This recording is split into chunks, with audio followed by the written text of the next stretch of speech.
मनाली के सोलंग गांव में एक हादसा हो गया। यहां बना अस्थायी पुल अचानक टूट जाने से दो बच्चे नदी के तेज बहाव में बह गए। दोनों बच्चों के शवों को बरामद कर लिया गया।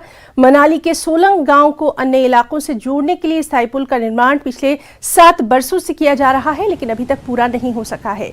इसलिए इस अस्थायी पुल का उपयोग ग्रामीण किया करते थे। घाटी में लगातार हो रही बारिश से नदी नालों का जलस्तर बढ़ गया है। बारिश से जनजीवन पूरी तरह अस्त व्यस्त है।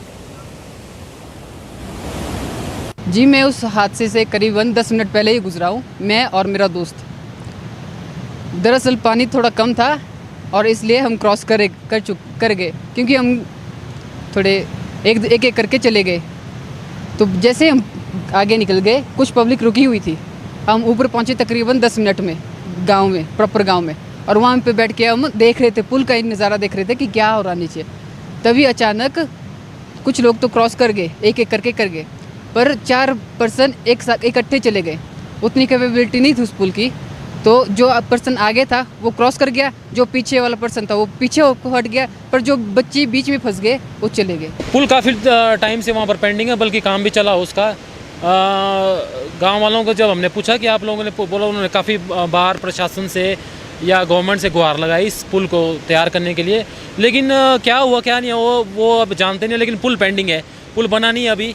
ठेकेदार की नेग्लिजेंस है, क्या है ये पता नहीं है, लेकिन जो ऐसे हादसे अगर ऐसे इस तरह से है तो ऐसे हादसे होते रहेंगे। हमारी टीम जो है कॉन्टीन्यूसली ये काम कर रही है। हमने 3 टीमें गठित की हैं। एक टीम उसी पॉइंट पर जहाँ पर बॉडी है, और दूसरी डाउन स्ट्रीम है, और डीएसपी साहब खुद जो है उस पॉइंट से डाउन स्ट्रीम हम लोग देख रहे हैं, और उस पॉइंट से अप स्ट्रीम हमारे तहसीलदार और नायब तहसीलदार और लोकल लोगों की और पुलिस की टीम जो है, इवन फायर ब्रिगेड की टीम, वो लोग भी लगातार सर्च कर रहे हैं। माउंटेनिंग इंस्टीट्यूट की तरफ से जो हमारे वाटर स्पोर्ट्स के इंस्ट्रक्टर्स हैं और अदर जो माउंटेनिंग इंस्ट्रक्टर्स हैं वो भी इस वक्त स्पॉट पे पहुँचे हैं। रेस्क्यू के लिए हमने हेल्थ डिपार्टमेंट को निर्देश दे दिए हैं। हमारी एम्बुलेंसेज स्टैंड बाई पे, डॉक्टर्स रेडी है। अगर इस तरह की कोई अगर बॉडी या फिर कोई व्यक्ति हम जिंदा रिट्रीव होता है तो इमीडिएटली हॉस्पिटलाइजेशन का प्रबंध हमने करके रखा हुआ है। तो जो वाटर लेवल जो है कॉन्टीन्यूसली जो है बढ़ता जा रहा है। मौसम भी काफ़ी जो है ऐसा लगता है कि बारिश होने वाली है, और ऊपर लगातार बारिश हो रही है। तो एहतियातन हमने जो वाहंग वाला एरिया जो इसे खाली करवाया है। अभी हमने पुलिस डिपार्टमेंट की और रेवेन्यू की एक जो है पब्लिक अनाउंसमेंट सिस्टम जो है गाड़ी भी भेजी है।